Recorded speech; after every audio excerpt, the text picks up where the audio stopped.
ಬನ್ನಿ ಇವತ್ತು ಕೇವಲ 2 ಆಲೂಗಡ್ಡೆ ಬಳಸಿ ಒಂದು ತುಂಬಾ ರುಚಿಯಾಗಿರುವಂತಹ ಹೊಸ ಬ್ರೇಕ್ಫಾಸ್ಟ್ ರೆಸಿಪಿ ಮಾಡಿ ತೋರಿಸ್ತಿದ್ದೀನಿ.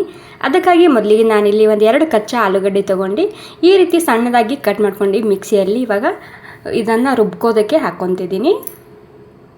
ಓಕೆ, 2 ಆಲೂಗಡ್ಡೆ ಜೊತೆಗೆ ನಾನಿಲ್ಲಿ ಅರ್ಧ ಕಪ್ ಆಗುವಷ್ಟು ಮೊಸರು ಕೂಡ ಸೇರಿಸ್ತಿದ್ದೀನಿ. ರುಚಿಗೆ ತಕ್ಕಷ್ಟು ಉಪ್ಪು ಮತ್ತು ಒಂದು 2 ಮೆಣಸಿನ್ಕಾಯಿ ಹಾಕಿ ಇದನ್ನು ಸ್ಮೂತಾಗಿ ರುಬ್ಬಿ ತೊಗೊತಿದ್ದೀನಿ. ನೋಡಿ, ತರಿತರಿಯಾಗಿರಬಾರ್ದು, ಸ್ಮೂತಾಗಿ ರುಬ್ಬಬೇಕಾಗುತ್ತೆ ಈ ಮಸಾಲ. ಓಕೆ ನೋಡಿ, ಇವಾಗ ಇದರಲ್ಲಿ ನಾನು ಇಲ್ಲಿ 1 ಗ್ಲಾಸ್ ಆಗುವಷ್ಟು ಬಾಂಬೆ ರವೆ ಹಾಕ್ಕೊತಿದ್ದೀನಿ. ಅಂದರೆ ಉಪ್ಪಿಟ್ಟು ಮಾಡುವಂತಹ ರವೆ ಹಾಕ್ಕೊತಿದ್ದೀನಿ 1 ಗ್ಲಾಸ್ ಆಗುವಷ್ಟು. ಇವಾಗ 2 ಸೇರಿಸಿ ಇದನ್ನು ಒಂದು ಸ್ವಲ್ಪ ಮಿಕ್ಸ್ ಮಾಡ್ಕೊಂಡು ತೊಗೊತಿದ್ದೀನಿ. ಓಕೆ ನೋಡಿ, ಎಲ್ಲ ಸೇರಿಸಿ ಮಿಕ್ಸ್ ಮಾಡ್ಕೊಂಡಿದ್ದೀನಿ. ನನಗೆ ಗಟ್ಟಿ ಅನ್ನಿಸ್ತಿದೆ, ಹೀಗಾಗಿ ಸ್ವಲ್ಪ ನೀರು ಹಾಕ್ಕೊಂಡು ಇದನ್ನು ಮಿಕ್ಸ್ ಮಾಡ್ಕೊತಿದ್ದೀನಿ. ತುಂಬಾ ರುಚಿಯಾದ ಮತ್ತು ತುಂಬಾ ಡಿಫ್ರೆಂಟ್ ಆಗಿರುವಂತಹ ರೆಸಿಪಿ ಇದು. ಖಂಡಿತ ಒಂದು ಸ್ವಲ್ಪ ಟ್ರೈ ಮಾಡಿ ನೋಡಿ, ನೀವು ತುಂಬಾ ಇಷ್ಟಪಟ್ಟು ತಿಂತಾರೆ ಮನೆಯಲ್ಲಿ ಎಲ್ರಿಗೂ. ನೋಡಿ, ಇವಾಗ ಎಲ್ಲ ಸೇರಿಸಿ ಮಿಕ್ಸ್ ಮಾಡ್ಕೊಂಡಿದ್ದು ನಾನು ಈ ರೀತಿ ಆಗಿರಬೇಕು. ಇವಾಗ ಇದಕ್ಕೆ ಒಂದು 10 ನಿಮಿಷ ಆಗೋ ತನಕ ರೆಸ್ಟ್ ಮಾಡ್ಕೊ ಬಿಡಬೇಕಾಗುತ್ತೆ. ಓಕೆ ನೋಡಿ, ಒಂದು 10 ನಿಮಿಷ ಆಗೋ ತನಕ ನಾನು ರೆಸ್ಟ್ ಮಾಡ್ಕೊ ಬಿಟ್ಟಿದ್ದ. ದಪ್ಪ ರವೆ ಇರುತ್ತೆ ಅಲ್ವಾ, ಅದು ಸರಿಯಾಗಿ ನೆನೆಯುತ್ತೆ ಅಂಥೇಳಿ. ಇವಾಗ ನಾನಿಲ್ಲಿ ಇಡ್ಲಿ ಪಾತ್ರೆ ತೊಗೊಂಡಿದ್ದೀನಿ. ಒಂದು ಸ್ವಲ್ಪ ಎಣ್ಣೆ ಹಚ್ಚಿದನ್ನು ತೊಗೊತಿದ್ದೀನಿ. ಇದೇನು ಇಡ್ಲಿ ತೋರಿಸ್ತಿದ್ದೀನಲ್ಲ ತಂದ್ಕೋಬೇಡಿ, ಮುಂದೆ ತುಂಬಾ ಡಿಫ್ರೆಂಟಾಗಿ ಮಾಡಿ ತೋರಿಸ್ತಿದ್ದೀನಿ ನಾನು ಈ ರೆಸಿಪಿಯಲ್ಲಿ. ಇವಾಗ ಇಡ್ಲಿ ಪಾತ್ರೆಗೆ ಒಂದು ಸ್ವಲ್ಪ ನಾನಿಲ್ಲಿ ಎಣ್ಣೆ ಹಚ್ಕೊಂಡಿದ್ದೀನಿ. ಇವಾಗ ಇಲ್ಲಿ ಒಂದು ಅರ್ಧ ಈನೋ ಪಾಕೆಟ್ ಹಾಕ್ಕೊತಿದ್ದೀನಿ. ಈನೋ ಇಲ್ಲ ಅಂದರೆ ನೀವು ಇಲ್ಲಿ ಸ್ವಲ್ಪ ಅಡುಗೆ ಸೋಡಾ ಕೂಡ ಹಾಕೋಬೋದು. ಇವಾಗ ನೋಡಿ, ಇಡ್ಲಿ ಯಾವ ರೀತಿ ಮಾಡ್ಕೊತೀವಲ್ಲ ಇಲ್ಲಿ ಅದೇ ರೀತಿ ಇದನ್ನು ಕೂಡ ನಾನು ಇಲ್ಲಿ ಮಾಡ್ಕೊತಿದ್ದೀನಿ. ನಾನು ಸೈಡಿಗೆ ನೀರು ಕೂಡ ಕುದಿಲಿಕ್ಕೆ ಇಟ್ಟಿದ್ದ. ನೀರು ಕುದಿ ಬಂದಾದಮೇಲೆ ಇದರಲ್ಲಿ ಈನೋ ಹಾಕಿದ್ದ ನಾನು. ನೋಡಿ, ಇವಾಗ ಇಡ್ಲಿ ಪಾತ್ರೆಯಲ್ಲಿ ಇದನ್ನು ಇಟ್ಟು ಸುಮಾರು ಒಂದು 10 ರಿಂದ 12 ನಿಮಿಷ ಆಗೋ ತನಕ ಇದಕ್ಕೆ ಹಬೆಯಲ್ಲಿ ಬೇಯಿಸ್ಕೊಂಡು ತೊಗೋಬೇಕಾಗುತ್ತೆ.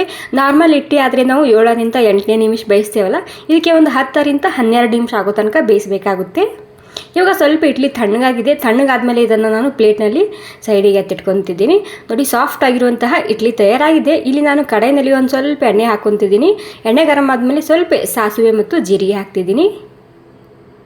ಸ್ವಲ್ಪ ಇಲ್ಲಿ ಹಿಂಗೆ ಕೂಡ ನಾನಿಲ್ಲಿ ಸೇರಿಸ್ತಿದ್ದೀನಿ. ಹಿಂಗಿತ್ತಂದರೆ ಮಿಸ್ ಮಾಡದೆ ಹಾಕಿ.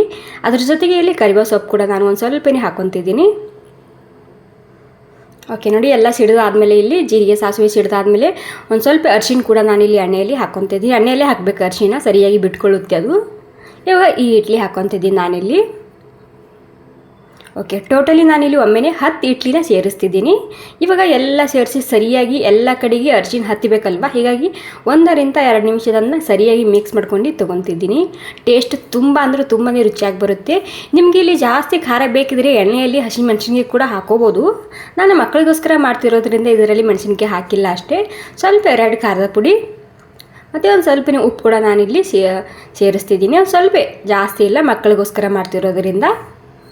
ಓಕೆ, ಉಪ್ಪು ಮತ್ತು ಖಾರ ಹಾಕಿದ ಮೇಲೆ ಇದನ್ನು ಸರಿಯಾಗಿ ಮತ್ತೆ 1 ನಿಮಿಷ ಎಲ್ಲ ಕಡೆಗೆ ಮಸಾಲೆ ಹತ್ತಬೇಕಲ್ವ, ಹೀಗಾಗಿ 1 ನಿಮಿಷದನ್ನು ಮಿಕ್ಸ್ ಮಾಡ್ಕೊಂಡು ತೊಗೊತಿದ್ದೀನಿ. ತುಂಬಾ ಡಿಫ್ರೆಂಟ್ ಆಗಿರುವಂತಹ ಬ್ರೇಕ್ಫಾಸ್ಟ್, ಮತ್ತು ಏನು ಕಷ್ಟನೇ ಇಲ್ಲ ಅಲ್ವಾ. ಒಂದು ಸ್ವಲ್ಪ ಮಾಡಿ ನೋಡಿ, ತುಂಬಾ ಇಷ್ಟ ಆಗುತ್ತೆ ಎಲ್ರಿಗೂ ಮನೆಯಲ್ಲಿ.